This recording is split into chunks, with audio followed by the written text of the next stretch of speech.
Hi and welcome to Best in Tesla and the new show Overflow episode 8. Waymo has officially launched driverless taxis in Texas with the help of Uber. And BYD is saying they are willing to work with Tesla to battle combustion-powered cars. And Ford came out with some numbers this week and they could show off some good and some bad. And when we take a look at the global BEV market, it becomes very clear why Tesla can be down and still be leading the race. And the Model S and X might have a refresh coming very soon. And the president of the European Commission has just said we have got to get autonomous vehicles on European roads faster. Oh yes, all of this and much more in today's episode. Let's dive right in.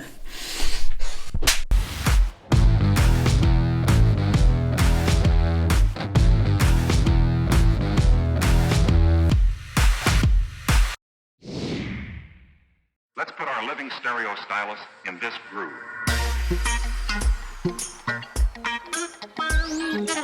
Ford came out with some numbers this week and they could show off some really good numbers, but it couldn't hide the troubling overall numbers of the company.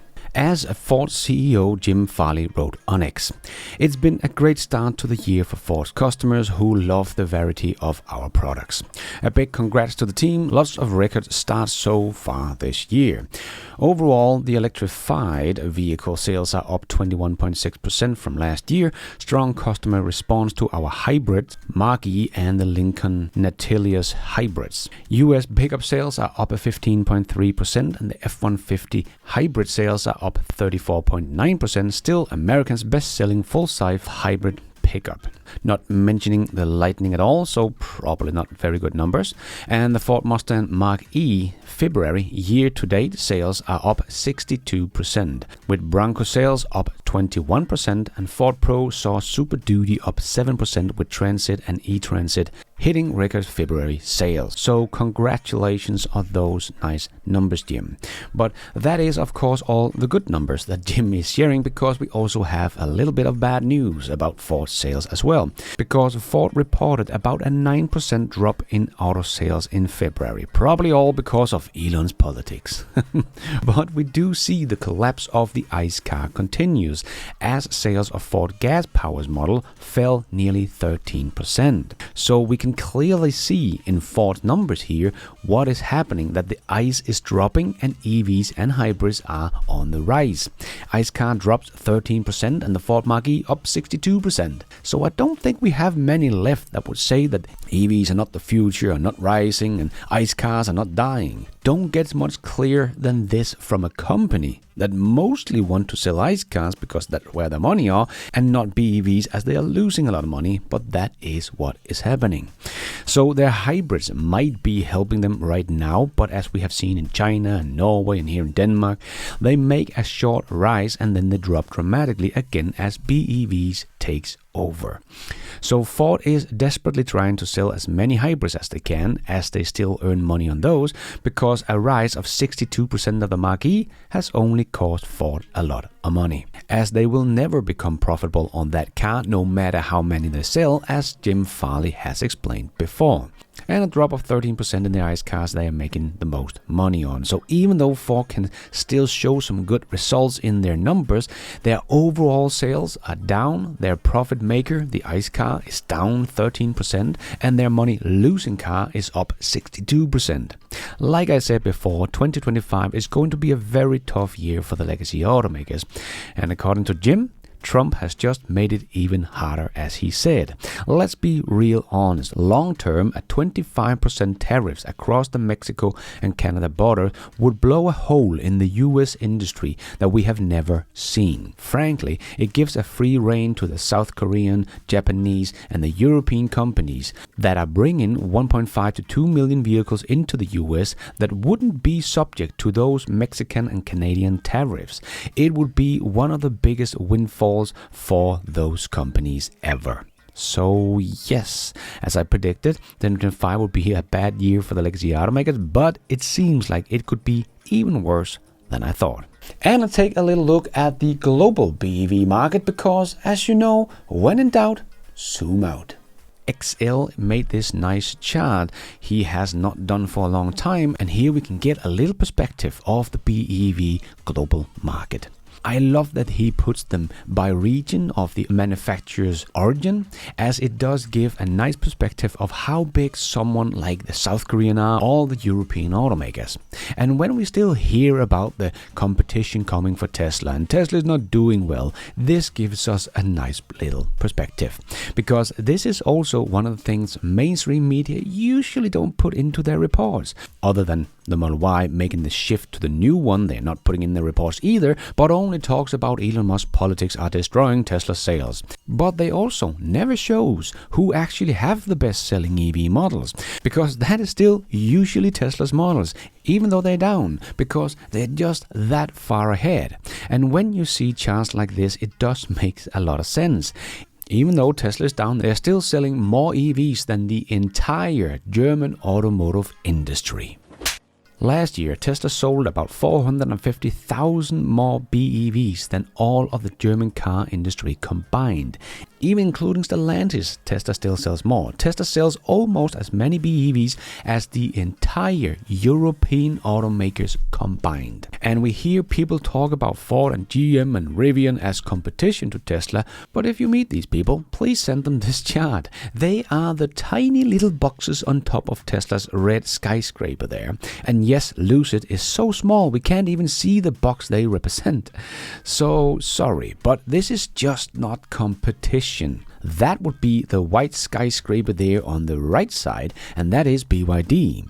And the reason why XL put them by themselves is because the Chinese column would simply become too big and we would not be able to see anything on this chart.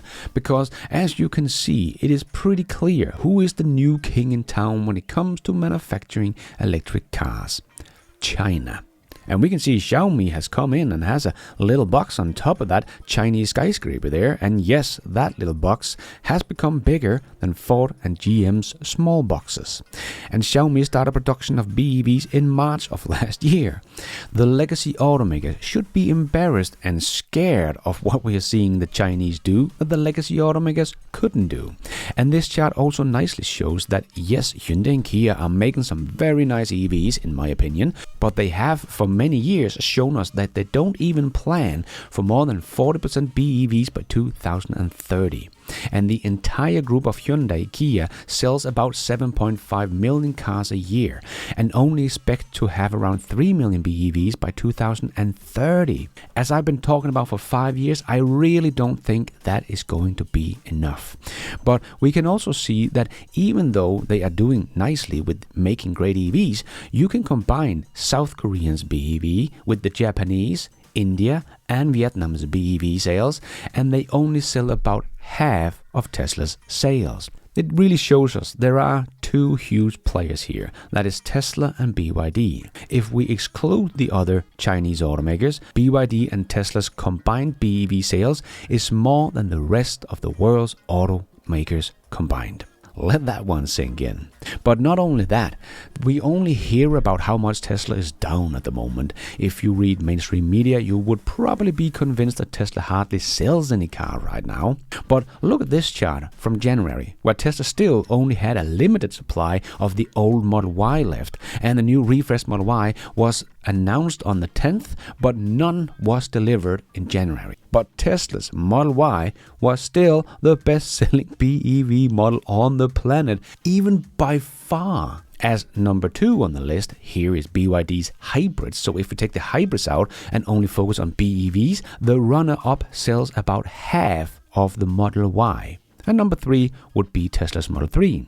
And just look at Xiaomi's SU7, number 5 on a global sales, even though it only sells in China. Very, very impressive ramp. So let's see if any of the legacy automakers will actually be able to become that competition to Tesla that the automotive analyst has been promising us for so many years. It's been 84 years. But I highly doubt it. The president of the European Commission has just said we have got to get autonomous vehicles on Europe's roads faster. Oh yes, like I said many times and got a lot of pushback on, as most people think that it would take forever to get full self-driving to Europe, or maybe never. But like I said, this is not just a question about a new technology. This is about safety. And the European Commission knows that as well. And regulators are data-driven, so when they can see full self-driving cars are safer than humans, the approval will happen fast. And today, the European Commission announced that the development of full self-driving vehicles is the highest priority also in Europe. President von der Leyen said, "So we have to act big and we have to be big. Scale on this topic matters more than ever before. That is why we have agreed that we will set up and support an industry alliance. Companies will be able to pool resources. They will develop shared software, chips and autonomous driving technology. On our side, we will refine the testing and development rules." Oh yes, please. And we will also help launch large-scale pilot for automotive driving. Because the goal is very simple. We have to get autonomous vehicles on Europe's roads faster. Oh yes, all of this is still just plans from the European Commission, but a very nice first step in the right direction, just as Tesla is awaiting approval for full self-driving supervised in Europe. I think this will no doubt help Tesla to get that approval, otherwise that will be working against what they have just said is the highest priority. But there was more than just about autonomy, because the European Commission also acknowledged that the European automakers are in trouble and it needs help. As they talked about in the note, that the European car industry is facing big challenges and is falling behind in new tech and global competition. The EU, led by President Ursula von der Leyen, is launching a plan to keep the industry strong and innovative. That is, of course, easier said than done, but the EU will invest 1 billion euros in AI, connected and self-driving cars, create a new alliance for these technologies and set up these areas for innovation. But 1 billion euros in AI is not much. Tesla invested $10 billion themselves just last year. But they will also push for a greener corporate car fleet and stick to their emission target with some flexibilities. This means that car makers can average their CO2 emission over 2025 to 2027 to meet targets more easily. So if they miss the target in 2025, they just need to sell more zero-emission vehicles in 2026 or 2027. I personally think if this is confirmed, then automakers will just push out the growth in their EV transition. But that will just make them even less competitive in 2028. So I think this is a big mistake, making the emission targets flexible, because the automakers has shown us through the years that they need to be forced to make this change. So if they can somehow skip or postpone it, they will, and that will not make them more competitive. But they will also spend 1.8 billion euros to support battery production in Europe to reduce reliance on other countries. The EU will also help retain and find new jobs as the industry changes. So hopefully this could help Tesla to turn on their battery factory at the Berlin factory that Tesla has been sitting idling since 2022. So EU will use trade tools to protect European car makers from unfair foreign competition and simplify regulations to help them compete worldwide. The goal is a sustainable, competitive and innovative car industry in Europe that benefits the economy, environment and workers. Well, that all sounds very good, but the amount they will use sounds a bit small and the initiative comes way too late. All of this should have been approved 5 years ago. But let's see what will happen if all of this get approved. No matter what, all of this should benefit Tesla here in Europe. And I am most excited about the European Commission is saying that full self-driving cars are the highest priority. And let's squeeze in the last short news topics into this new show. Yes, it's time for the Tesla Shorts.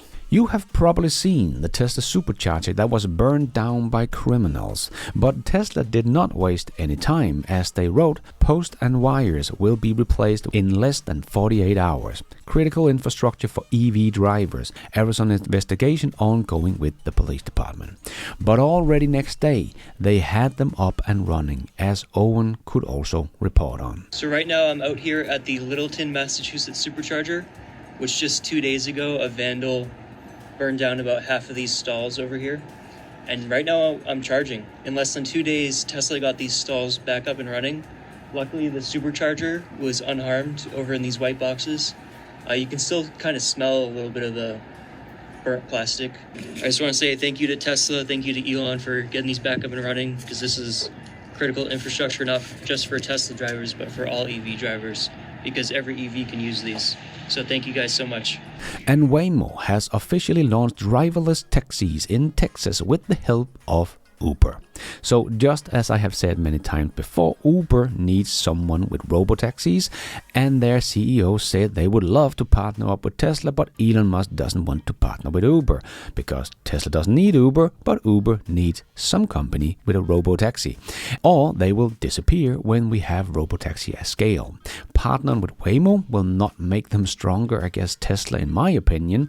Now they are two companies that need to earn money on that robotaxi service, and Waymo can't even do that alone. So Waymo might get access to a lot of users, but Waymo only have like 800 cars operational, so it doesn't really matter that Uber has 170 million users. They can't all be using Waymo's 800 cars, so it doesn't change much, but we can see that both Waymo and Uber both need someone else to try to make this happen. Tesla does not, and have a huge cost advantage over both Waymo and Uber, and especially combined. And we always talk about the competition like BYD, but as we always say, the real competition is ICE cars, and it seems like BYD's vice president agrees. As we could read in this article from Teslarati, Executive Vice President of BYD, Stella Lee, noted that BYD is willing to work with Tesla to battle combustion-powered cars. Lee noted, "Our common enemy is the internal combustion engine car. We need to work together to make the industry change." Yes, exactly. But also remember, BYD still needs to become a pure BEV company as well. They are still making hybrids with internal combustion engines, which has actually become more than 50% of their sales lately, but that will change quickly over the next few years. As she also said, why are people still choosing an EV? Because it's a better car, a smarter car, and is higher quality. Yep, I have only been driving EVs for almost 6 years now, and every time I get back into an ICE car, I can't help feeling just how bad an experience an ICE car is. But let's see what will happen to Tesla and BYD maybe working together, maybe a bit of battery from BYD to Tesla in exchange for some full self-driving software. Who knows? And Tesla Newswire shared this post. Tesla saved an entire family in a head-on collision. All three of them, including a 2-year-old child, walked away with only minor injuries. Thank God Tesla is world-leading in safety, and can't wait until all cars are equipped with life-saving driver assist features like Tesla, so this kind of bad human driving is not possible. And Rivian has teamed up with Ben & Jerry's to launch an all-electric ice cream truck. Ben & Jerry's Scoop truck will be hitting the roads, bringing good eat and good vibes to the Rivian community across the country, and will pop up at events in Ben & Jerry's home state of Vermont. Nice, at least you don't have to stand in the toxic coming out of the tailpipe of the old ice trucks. And Tesla has shared this very nice pictures and wrote, "Afterburner behind the new Model Y. That light bar is just insanely cool." And we have some more examples of mainstream media blaming Tesla's drop in sales entirely on Elon's politic. But as AJ wrote on X, we see currently globally misinformation spread about Tesla's February sales. This is an example out of Germany. The month-on-month decrease is entirely driven by Tesla's old to new Model Y transition. As Tesla switched production, there was temporarily no supply of Model Ys. which is 60% of Tesla sales. A drop in registrations happens every time a new model launches. We saw the exact same thing when Tesla switched from the old Model 3 to the new Model 3 in Q4 2023. Model 3 sales dropped only for them to hit record highs shortly thereafter. The same will happen with the Model Y. As of writing, the Model Y ranked among the top 3 most searched vehicle in China. Yes, there might be thousands of people that don't want to buy a Tesla now because of Elon's politics.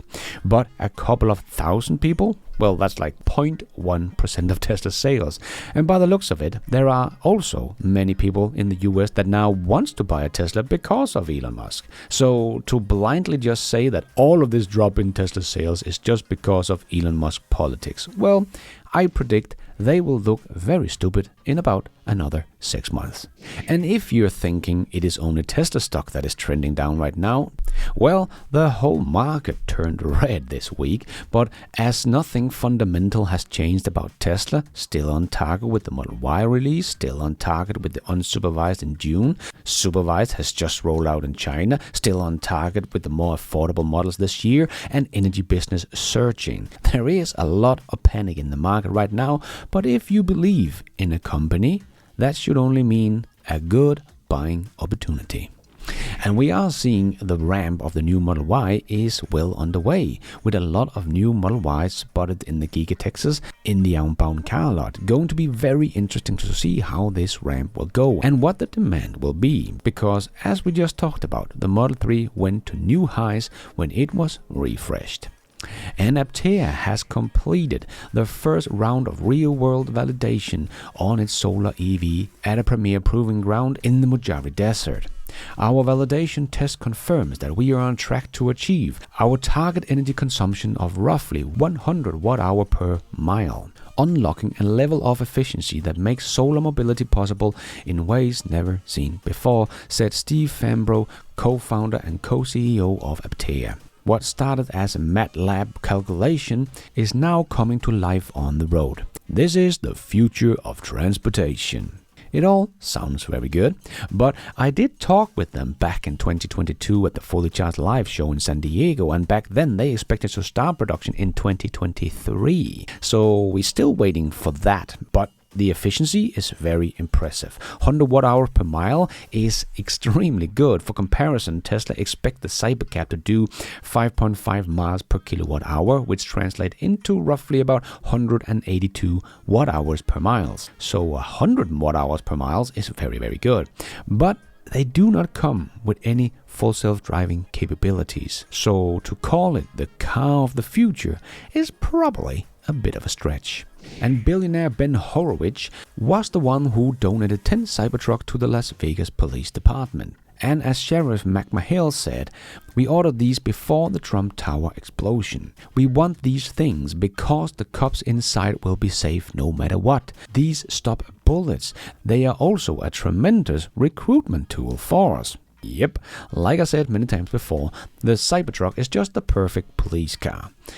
And former Lucid CEO Peter Rawlinson is set to receive a monthly consultant fee of $120,000 or $1.44 million per year, serving as an advisor to Lucid for the next 2 years, as well as $2 million stock grant, a company vehicle, and other benefits. Not bad, but quite the downgrade from $379 million compensation in 2022. And we did hear from Lars from Tesla in an interview with Ride Lightning that the Model S and X would also get an overhaul, as they would get to them eventually, but that might actually be sooner rather than later, as Drive Tesla Canada wrote. Tesla's Model S and X delivery wait time in Europe extended to August, suggesting impending refresh. I just checked the Tesla website here in Denmark and I can confirm that the delivery times here is July to August. If you order a Model S right now, so something is definitely up. So that will be a nice surprise if we also get a refreshed Model S and X this year as well. Then Tesla has a lot of new models coming. And Alexandra wrote on X, "Hey Tesla engineers, any way of getting in software update an alarm to protect from keying the car? The car could tell the criminal before they start that they are being filmed and reported to the authorities." And Elon wrote, car could honk at people if you want. Yes, that would be great, or maybe just play a police siren from the outside speakers would be nice. Instead of the red eye on the screen, you could simply show the video feed so they can see they are being filmed.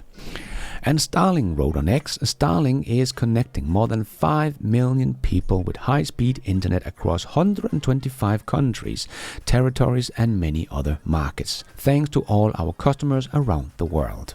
Nice. And in February, the Chinese passenger new energy vehicle sales were estimated at 840,000 units, up 82% year-on-year, but 5% lower in January.